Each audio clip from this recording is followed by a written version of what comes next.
Hello, friends. This is Dave Hurwitz here with the musical question. Can we really ever have too much Ravel? I don't think so. I mean, Ravel is marvelous, but it depends on the program. And this is actually a really interesting program on ATMA featuring Alain Trudel, Alain Trudel, and the Orchestre symphonique des Trois-Rivières, the Three Rivers Symphony Orchestra, which is a chamber orchestra based in Quebec, very good ensemble. And they've decided to do a program that consists of Le Tombeau de Couperin et Œuvres concertantes, and concertant works, certain ones. And what's important is what they've left off. Tzigana, bleh, good riddance, feh, get rid of it. So yeah, it's not on here. I'm so happy. What is on here is all really, really good stuff. We've got first the Tombeau de Couperin. This is the complete version with two more movements. Let's see, they're orchestrated by oh goodness, I just love the way they do these things. Wait a minute. It's like, there we go. Kenneth Hesketh. That's who it is. Kenneth Hesketh. The print is almost the same color as the background, and it's quite small, so it's like unreadable. And Kenneth Hesketh is a very good orchestrator. Let me tell you, the two movements that he orchestrated, which were the fugue and the toccata at the very end, sound plausibly Ravelian. They really do.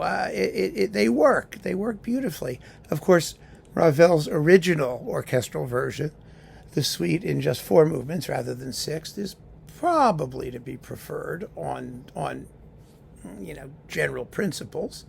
However, if you're going to do yet another Ravel CD, doing the complete tombeau, which has been done before by a few people, but it's a good way to go. It adds interest to the program and does it in a way which is musically quite rewarding. The performance itself is beautiful. The solo oboe is excellent. All of the woodwinds are really good in this group. They play beautifully, I have to say. And the tempos that Trudel adopts are reasonable and sensible. I can't stand it with Tombeau when they try and play the first movement like lickety split.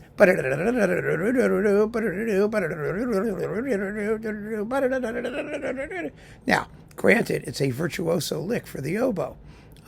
Sounds like the guy's going to die half the time, or the girl, or whoever's doing it. But it really you want to hear the music. It's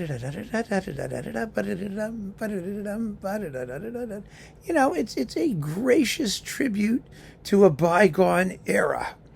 And when you play it like insanely fast, you don't hear any of the graciousness. So this is a gracious performance, beautifully articulated, really nice. So that's good. Next, you get the Pavane for a Dead Princess. Well, I mean, it's unkillable. I mean, technically it's a concertant work because of the horn solo at the beginning. And it's well played and it sounds Pavane. I mean, it's only 6 minutes long. And I remember when I was in high school, I used to go to the school library and read back issues of High Fidelity magazine. And there was a survey of all the Ravel orchestral works. And I was very shocked by it because the person who wrote it talked about how some of it was terribly orchestrated. And this was one of the ones that he said was terribly orchestrated, although I think he said the worst Ravel piece was the Menuet Antique. But I was surprised. But I kind of get the point, I mean, it's a horn solo. Does it really work? I don't know. I like the piano version better, but anyway, it's nicely done here. Then we've got the introduction in Allegro for harp, flute, clarinet, and strings in the orchestral version. It's very, very beautifully played by, who's the harpist? Valérie Milot, who certainly knows how to twang her harp.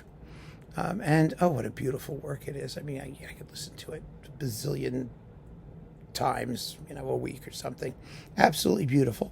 And last but not least, we get the piano concerto in G major, which is, let's see, the pianist is Élisabeth Pion, piano. And I have to say, The orchestra is terrific. They play really, really well, the accompaniments. The performance of the concerto gets better as it goes.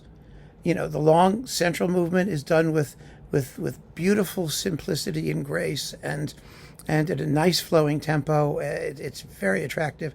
The concluding toccata is like the Tombeau. It's not too fast, but it's virtuosic, and there's lots of detail in the wind parts. You hear all the little melodic bits that Ravel, integrates into the ongoing rush of notes. It's not just, typewriter music, that sort of thing.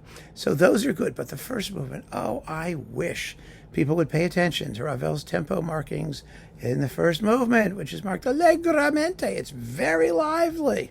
And as soon as the piano comes in, usually what happens is they just slam on the brakes and it becomes adagio. That's wrong, and it doesn't help the music.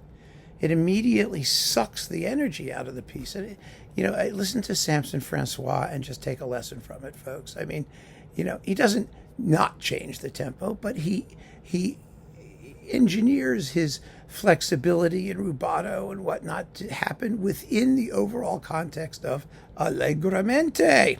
And as a result of that, it's just delightful. Here, it's just, I find, too mannered. I really do. I'm sorry, but that's how I feel about it. It needs to have more consistency between sections, period. But it's not bad. I mean, it's not a bad performance. And like I said, the last two movements are really good.